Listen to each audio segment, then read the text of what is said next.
In this video, I am going to show you how to get cheaper Pandabuy shipping fees. When it comes to securing cheaper shipping on Pandabuy, there aren't direct methods available. However, there are some tips you can implement to potentially reduce shipping costs. Firstly, once your items have reached your warehouse, consider unpacking them.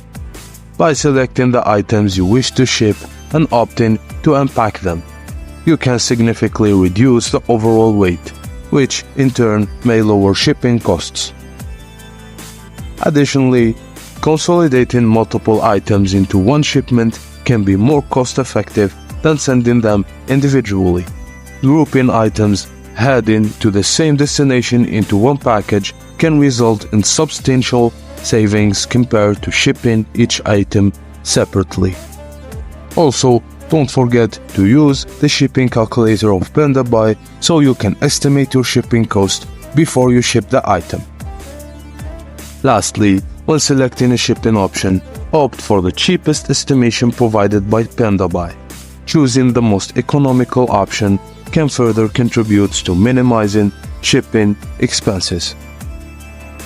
Follow the link on the description to the Pandabuy site to see more. Thank you guys for watching, and please don't forget to like and subscribe for more. In this guide, I will show you